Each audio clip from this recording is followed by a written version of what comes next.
Welcome to legend TV.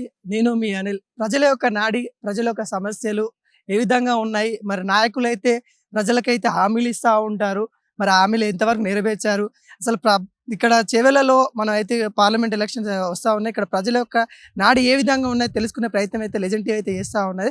సరే, ఇక్కడ ఒకసారి గమనించుకున్నట్లయితే మనం క్యాండిడేట్లు ఒకసారి కాసాని జ్ఞానేశ్వరరావు, ఆయన అయితే మొన్నదాకా టీడీపీలో ఉన్నారు, తర్వాత బీజేపీకి మనకు బీఆర్ఎస్కి రావడం అయితే జరిగింది. తను కూడా 2018లో సికింద్రాబాద్లో ఎమ్మెల్యేగా పోటీ చేశారు, తర్వాత ఓడిపోయారు. ఓడిపోయినప్పటికి కూడా తన రాజకీయ జీవితం అయితే అలానే సాగుతూ ఉంది. ఒక ముదిరాజ్ సంఘానికి ఒక బీసీ బిడ్డగా అయితే తనైతే ఉన్నారు. ఇంకా చూసుకున్నట్లయితే మొన్నటిదాకా బీఆర్ఎస్లో ఉన్న రంజిత్ రెడ్డి ఈరోజు కాంగ్రెస్ అధికారంలో రాగానే కాంగ్రెస్లోకి అయితే పోవడం అయితే జరిగింది. గతంలో చూసుకున్నట్లయితే తను కొండా విశ్వేశ్వర రెడ్డి పైన 14,000 ఓట్ల పైన తీసుకొని అయితే గెలవడం అయితే జరిగింది. మరి ఇప్పుడు ప్రధానంగా గతంలో చూసినట్లయితే ఇప్పుడు కూడా 2019లో ఏ విధంగా జరిగిందో ఇప్పుడు కూడా ఆ విధంగానే జరగబోతుందని కూడా అనుకోవచ్చు. ఎందుకంటే అప్పుడు కూడా రంజిత్ రెడ్డి వర్సెస్ కొండా విశ్వేశ్వర రెడ్డి ఉండేది. వీళ్ళిద్దరి మధ్యలో ప్రధానంగా పోటీ ఉండేది, రంజిత్ రెడ్డి గెలిచారు. ఇప్పుడు కూడా వీళ్ళ ఇద్దరి మధ్యలో ప్రధానంగా ఉంది. ఇంకా మనం చూసుకున్నట్లయితే కొండా విశ్వేశ్వర రెడ్డి, అతను కూడా 2014 ఎంపీ అయితే ఇక్కడ చేవెళ్ల నుండి అయితే చేశారు. తర్వాత పార్టీలు మారుతూ ఇప్పుడైతే బీజేపీకి అయితే ఉన్నారు. కానీ ఇక్కడ చూసుకున్నట్లయితే ఇద్దరైతే వ్యక్తులైతే రెడ్డి సంబంధించిన వాళ్ళు, ఇంకొక ఆయన ముదిరాజు వర్గానికి చెందినవారు. మరి ఇక్కడ ఏ విధంగా ఉంది, ప్రజల యొక్క నాడి ఏ విధంగా ఉంది, మరి చేవెళ్ల పార్లమెంట్ ఏ విధంగా అభివృద్ధి చెందినని తెలుసుకునేది, పబ్లిక్ యొక్క సమస్యలు ఏ విధంగా ఉన్నాయి, మరి నాయకులు చెప్పింది చేశారా లేకుంటే ఏ విధంగా ఉన్నాయని తెలుసుకునే ప్రయత్నం అయితే లెజెండ్ టీవీ చేస్తూ ఉంది. ఇంకా ముందైతే వెళ్దాం, ప్రజల్లోకి అయితే వెళ్దాం. అన్న, ఇప్పుడైతే మనకైతే చివరిలో ఎంపీ ఎలక్షన్స్ అయితే వచ్చినాయి కదా, ఎవరు వస్తే బాగుంటుంది అనుకుంటున్నారు? రంజిత్ రెడ్డి కాంగ్రెస్. ఎందుకే మొన్నదాకా బీఆర్ఎస్ లో ఉండి కాంగ్రెస్ లో మారి ఆయనకి ఎందుకు కోటేయాలంటే? పార్టీ పరంగా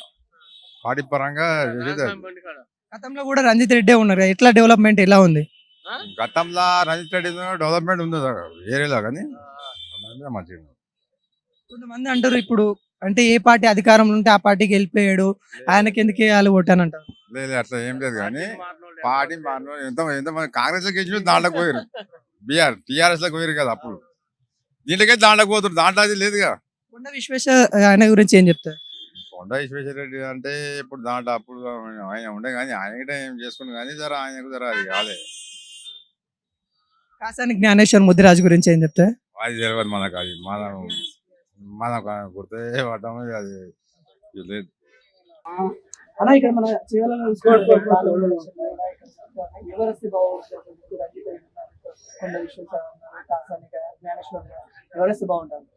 కొండ విశ్వేశ్వర రెడ్డి క్యాండిడేట్ మంచి, కానీ పార్టీకి వ్యతిరేకం. ఎందుకన్నా? మేము ముస్లింస్ అంటే ఇప్పుడు వాళ్ళకు కూడా అన్ని పథకాలు అందుతా ఉన్నాయి కదా, అంటే సమానత్వం చూసుకుంటూ వెళ్తా ఉన్నారు. మాకైతే కానీ అప్పుడు లాక్డౌన్ లో మంచి పని చేసింది కాబట్టి. ఇప్పుడు రంజిత్ రెడ్డి మీకైతే ఇక్కడైతే ఎంపీ అయితే ఉన్నారు, ఆయన చేసిన అభివృద్ధి పనులు ఏ విధంగా ఉంది, ఆయనకు అనుభవం ఉందని కొంతమంది అంటా ఉన్నారు. మరి ఆయన గెలిపించుకుంటారో ఏ విధంగా ఉంది? ప్రస్తుతానికి అయితే ఫామ్ లో అయితే ఫస్ట్ సెకండ్ వీళ్ళిద్దరు ఇప్పుడు కాసాని జ్ఞానేశ్వరరావు కూడా తనకు కూడా చాలా అనుభవం ఉన్న వ్యక్తి, కానీ ఇప్పుడు ఉన్న లీడ్ లో లేదు కాబట్టి కొద్దిగా ఎఫెక్ట్ అయ్యే అవకాశం. అంటే ప్రాంతీయ పార్టీ ఏదైతే ఉందో గెలిపించుకుంటే మంచిగా ఉంటది. మన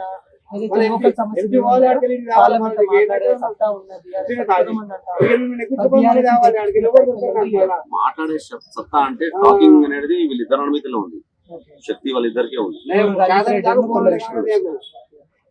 ఎందుకంటే జ్ఞానేశ్వర్ అనేది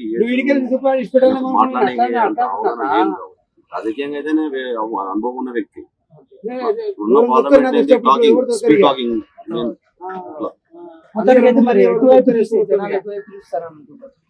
వీళ్ళిద్దరు అనుమతిలోనే ఉంది. మీరు ఎవరు రావాలనుకుంటున్నారు? మేమైతే ఎవరనేది ఏందనేది తెలుసు. బాబాయ్, ఇక్కడ ఎవరు గెలిస్తే బాగుంటుంది చేవెళ్ళ? మన కాడ కాంగ్రెస్ గెలిస్తే బాగుంటుంది. కాంగ్రెస్ నుండి రంజిత్ రెడ్డి గెలిస్తే బాగానే చేస్తాడా? రంజిత్ రెడ్డి కాంగ్రెస్ నుండి రంజిత్ రెడ్డి.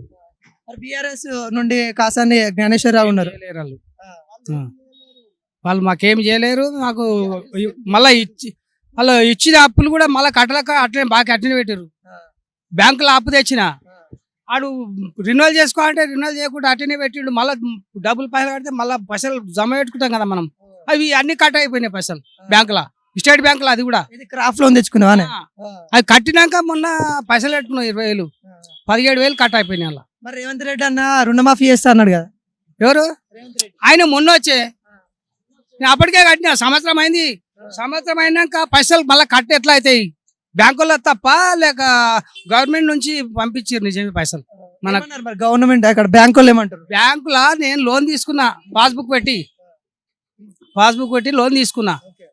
తీసుకుంటే ఏమైంది తెలుసా, మధ్యలో మిత్యవకాయత అని చెప్పి మధ్యలో 10,000 కట్టినా. అటు లంగబాడక ఫిలాపిస్తారు ఏం చేసిండు తెలుసా నీకు? 10,000 కొట్టేసి ఏదో స్లిప్ రాసి ఇచ్చింది తను. అప్పే ఉన్నది, మిత్తే ఉన్నది. ఆడు అట్లా తిన్నాడా?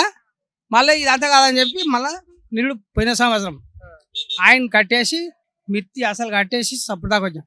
కట్టినాక మళ్ళా ఇప్పుడు సంవత్సరం అయింది. మళ్ళా జమ పెట్టుకున్నప్పుడు నేను పైసలు జమ పెట్టుకుంటాం కదా, రాసుకున్న పైసలకి వెళ్ళి 1800 కట్ అయినాయి. నాకు ఎట్లా కట్ అవుతాయి?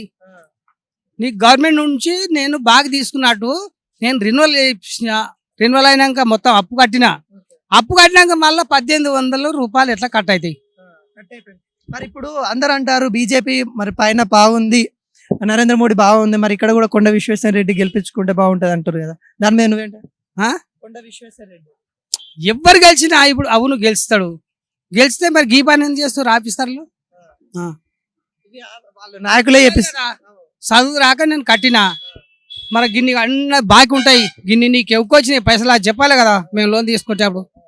అదే కూడా రేపు సోమవారం జరుగుతాడ బ్యాంకులా.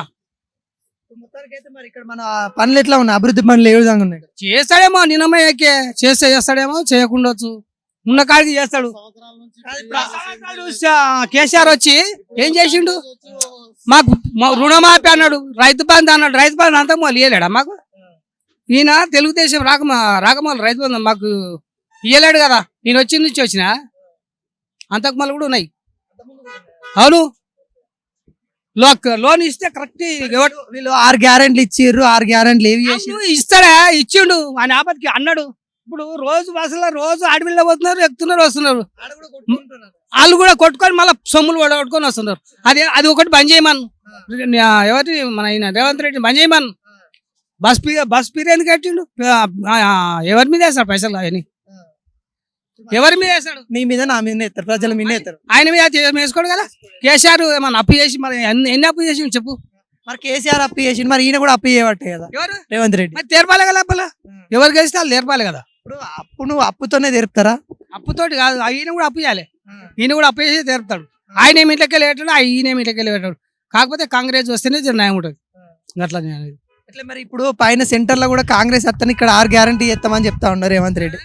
అక్కడ పైన రాహుల్ గాంధీ పీఎం అయితేనే 6 గ్యారెంటీలు చేస్తా అని చెప్తా ఉన్నాను. మరి అది ఇప్పుడు ఇట్లా మాకు అవి పీరియవద్దు ఏమొద్దు, మాకు రూపాయి ఇవ్వకున్నా సరే కాంగ్రెస్ చేస్తాం మేము.